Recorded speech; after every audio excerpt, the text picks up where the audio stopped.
Hello class students, class 8 का topic proportional reasoning chapter 7 गणिता प्रकाश book में से आज हम करने वाले हैं।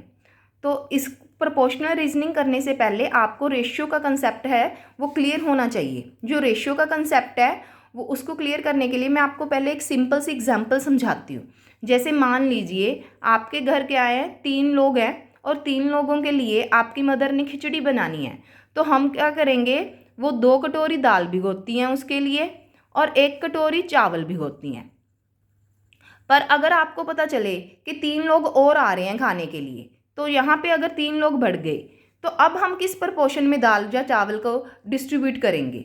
इसी ढंग को करने के लिए जैसे यहाँ पे अब 6 पीपल हो गए तो ये डबल हुए ना यहाँ पे, तो मैं यहाँ पे भी ये चीज़ें डबल डबल कर दूंगी। जैसे 4 कटोरी दाल ले ली और 2 कटोरी चावल ले लिए।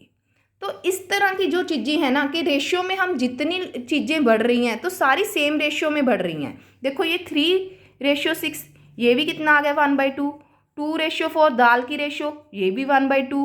चावल की रेशियो, ये भी 1/2।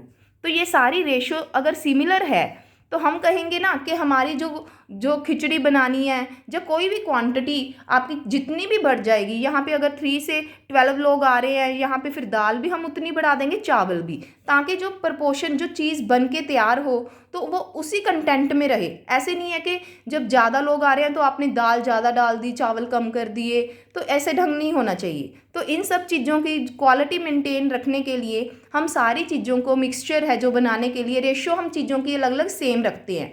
ऐसे जैसे ये गोल्ड का कुछ बनाना है कोई इंस्ट्रूमेंट, तो वो उसको पता होता है कि अगर हमने तोला गोल्ड बनाना है तो उसमें कितनी % है जो हम वो दूसरी चीज़ें, जैसे 99 का प्योर है जो गोल्ड है, जब 92 का % का प्योर है तो 8% क्या चीज़ें डालनी है, किस रेशियो में डालनी है, जो ऑर्नामेंट बन के तैयार हो वो अच्छा बने।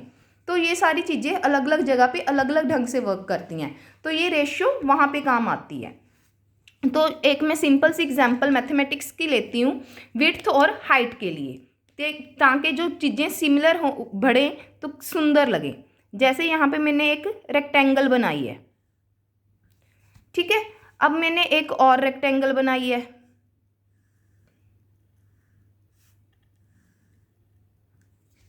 ये देखो ये सिमिलर सी लग रही है ना। ये सिमिलर क्यों लग रही है, क्योंकि जितनी इसकी यहाँ पे बढ़ी है या यहाँ से बढ़ी है उतनी मैंने इस तरफ बढ़ा दी। ऐसे ही अगर ट्रायंगल की एग्जांपल ले तो ये वाली ट्रायंगल्स आपको सिमिलर लगेंगी। पर अगर मैंने ये वाली ट्रायंगल ली उसके बाद मैंने ये ट्रायंगल ले ली तो ये सिमिलर नहीं लग रही ना। ये सिमिलर क्यों लग रही हैं, ये दोनों ये सिमिलर हैं और ये नॉट सिमिलर, क्योंकि ये सेम रेशियो में बढ़ी हैं।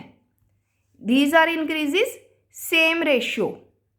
ये सेम रेशियो में नहीं इंक्रीज हुई, कोई हमने ज़्यादा कर दी कोई हमने कम कर दी, तो ये वाली सिमिलर नहीं है। तो इस ढंग से हम जो चीज़ों का कंपैरिजन करते हैं तो हम कंपेयरिंग रेशियो यूज़ करते हैं। तो कंपेयरिंग रेशियो कैसे यूज़ होती है उसको हम मैथमेटिकली कैसे प्रूव करेंगे, तो पहले इसकी सिंपलेस्ट फॉर्म निकालनी सीख लीजिए। जैसे 90:60, तो इसकी रेशियो को मैंने पहले तो फ्रैक्शन में कन्वर्ट करा, फिर इसको सिंपलेस्ट फॉर्म करने के लिए जो भी आपका हाईएस्ट कॉमन फैक्टर है उससे डिवाइड कर सकते हो। तो इन दोनों का हाईएस्ट कॉमन फैक्टर होता है 30, तो मैंने ऊपर नीचे 30 से डिवाइड करा तो नीचे कितना आ गया 3/2। इसको दूसरा तरीका जो आप कैलकुलेशन से हमेशा करते हो कटिंग करके, तो ये वाले हमने कट करा, पहले 0 कट कर देते हैं, फिर ये 3 पे गया ये 2 पे गया तो 3/2। तो हमने सबसे पहले जो यूनिट्स को क्या है चेक करना है कि प्रोपोर्शन में है कि नहीं है, तो हमें क्या कन्वर्ट करना है उनको सिंपलेस्ट फॉर्म में। सिंपलेस्ट फॉर्म में कन्वर्ट करेंगे तो हमें आंसर आ जाएगा। ऐसी जो सेकंड वाली यूनिट है उसकी भी सिंपलेस्ट फॉर्म बनाओ। जो सेकंड यूनिट है उसको हमने करा, ये 0 से 0 कट, ये 3 2, तो जब रेशियो सेम आ गई दोनों की तो हम कहेंगे अब टर्म्स क्या है प्रोपोर्शनल। तो ये वाली चीज़ें हम लिख देंगे कि इन दोनों की पहले फ्रैक्शन में लिखा, अब हमने अगर प्रोपोर्शन में लिखना है कि ये सेम सिंपलेस्ट फॉर्म आ गई है तो उसके सिंबल होता है पहली 2 टर्म्स में भी रेशियो, फिर ये जो 4 डॉट्स हैं ये प्रोपोर्शन का सिंबल है, और उसके बाद फिर ये दोनों टर्म्स रेशियो में, ये वाली दोनों की फर्स्ट 2 टर्म्स और ये लास्ट 2 टर्म्स। अगर इनकी बात करें कि प्रपोर्शन के लिए कोई और मेथड चेक करने का, फर्स्ट मेथड तो यही है कि सिंपलेस्ट फॉर्म में करेंगे। तो सेकंड मेथड क्या है जो इनको चेक करने का प्रपोर्शन को, वो है मिडल टर्म्स। ये होती हैं मिडल टर्म्स को बोलते हैं मीन टर्म्स, और ये जो बाहर वाली टर्म्स होती हैं इसको बोलते हैं एक्सट्रीम टर्म्स। तो अब हम इनकी रेशियो को चेक करने के लिए कि प्रपोर्शन में है कि नहीं, तो पहले हम क्या करते हैं, product of extremes and product of means, ये दोनों फाइंड आउट करेंगे। तो हमारे पास प्रोडक्ट ऑफ मीन्स क्या है, 60 इंटू 60 कितना आ गया 3600, और 90 इंटू 40 कितना आ गया हमारे पास 3600। तो ये दोनों आगे हमारे पास, ये इक्वल आ गए, product of means equal to product of extremes. तो ये हम कहेंगे टर्म्स क्या है, प्रपोर्शन में है। उसके बाद अगर हमें ये जैसे जो दोनों इक्वल आगे तो लिख सकते हो इसको, अगर मैथमेटिकली वहाँ पे शो करोगे तो 3600 equal to 3600, product of means equal to product of extremes, hence terms are in proportion। उसके बाद अगर हमें एक टर्म मिसिंग हो तो उसको फाइंड आउट करने के लिए कैसे करेंगे, तो उसके पास लिए होता है हमारे पास रूल ऑफ 3। रूल ऑफ 3 में क्या है, जैसे 3 टर्म्स दी हुई हैं रेशियो में, वो 3 की वैल्यू हमें फाइंड आउट पता है, ये x मिसिंग है, तो x को फाइंड आउट करने के लिए क्या करेंगे, तो इसके लिए हम क्रॉस मल्टीप्लिकेशन का यूज़ करते हैं। पहले आप इन दोनों टर्म्स को ऐसे लिख लीजिए फ्रैक्शन में, फर्स्ट 2 टर्म्स को एक रेशियो में, सेकंड 2 टर्म्स को, फिर क्रॉस मल्टीप्लाई, जो मिसिंग टर्म है उसको कोशिश करा करें लेफ्ट साइड पे रखने की, और फिर जो मिसिंग टर्म के साथ टर्म है उसको उधर जाके डिवाइड कर दो, तो हमारा आंसर क्या आ जाएगा BC/A। ये है रूल ऑफ 3। इसको मैं एक एग्जाम्पल के जरिए भी आपको समझा देती हूँ।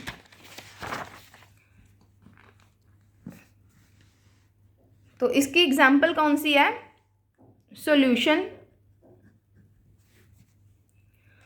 तो इसकी एग्जाम्पल के लिए हम क्या करते हैं, जैसे जी मेरे को टर्म्स दी हैं 14, 21 डबल रेशियो x 42, तो इन दोनों को और इन दोनों को पहले तो हमने मल्टीप्लाई करके वैसे ही जैसे इन्होंने लिखा हुआ है ना ऐसे ही क्रॉस मल्टीप्लाई करेंगे, तो 21 इंटू एक्स आ गया, 14 इंटू 42 आ गया, तो ये वाली टर्म उस तरफ जाके डिवीज़न में हो गई, तो 21 ज़ा 22 ज़ा 42, तो 14 2 ज़ा 28 आंसर।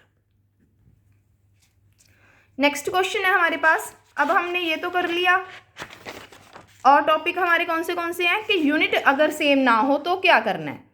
जैसे मान लीजिए आपके पास क्वेश्चन है, जैसे यहाँ पे तो सारे नंबर्स थे तो आपने फटाफट निकाल दिया, पर अगर आपके पास कुछ ऐसी कोई प्रॉब्लम है जिसमें यूनिट सेम ना हो, मान लो एक मैं सम लेती हूँ डिस्टेंस और टाइम का, जो डिस्टेंस है वो किलोमीटर में है, जो टाइम है हमने मिनट्स में यूज़ करना है। पर अगर हमें गिवन में सबसे पहले क्या दिया हुआ है कि जो आपका है मेजरमेंट वो 90 किलोमीटर और जो टाइमिंग है 150 मिनट, हमने फाइंड आउट करना है कि डिस्टेंस निकाल लो जब टाइम कितना है 4 आवर्स।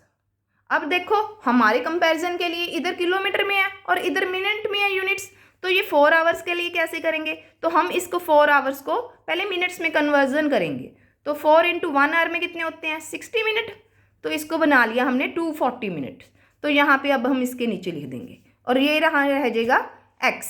तो अब हम इसको क्या करेंगे क्रॉस मल्टीप्लिकेशन, तो 90 into 240 is equal to x into 150, तो ये कितना आ गया x। हम वैसे तो मैंने आपको बताया था जो ये वाली टर्म है लेफ्ट साइड में रखें, तो ये 90/240/150, 0 से 0 कट, ये 3 के टेबल पे 30 पे गया, ये 5 पे, तो ये 5 के टेबल पे 1 पे गया, ये 6 पे, तो 6 इंटू 24 कितना आ गया 144 किलोमीटर। उसके बाद एक टॉपिक है जो मेन काफ़ी अच्छा क्वेश्चन आता है जिसमें से शेयरिंग इन रेशियो, m/n, कि कोई चीज़ है उसको हमने n/n में डिवाइड करना है, कोई चीज़ जो है वो x मान लीजिए, तो अगर हमने जैसे 2 पार्ट्स में डिवाइड करना है, फर्स्ट पार्ट के पास क्या है m पार्ट आना चाहिए, सेकंड के पास n आना चाहिए। तो फर्स्ट का जो फॉर्मूला है वो क्या बनता है, जो टोटल पार्ट्स हैं वो कितने पार्ट्स हैं, m + n। तो हम ऊपर जिसका भी शेयर है उसका ऊपर, नीचे टोटल, और जो ओरिजिनल क्वांटिटी है उससे मल्टीप्लिकेशन। ऐसे ही जो सेकेंड पार्ट का है उसका ऊपर, नीचे टोटल, मल्टीप्लाई x पार्ट का आंसर। तो इसके लिए भी मैं एक एग्जांपल आपको करवा देती हूँ। सॉल्यूशन इसके लिए देखो, हमारे पास अब गिवन है कि ये इंफॉर्मेशन प्रॉफिट का है कि किसी की जो प्रॉफिट की जो कन्वर्जन करनी है वो कहते कितनी रेशियो में डिवीजन है, 3:1 में। और जो क्वांटिटी है, जो मान लो जो प्रॉफिट हुआ है किसी को भी, वो हुआ है 150 रुपीज़ का। तो 150 रुपीज़ को हमने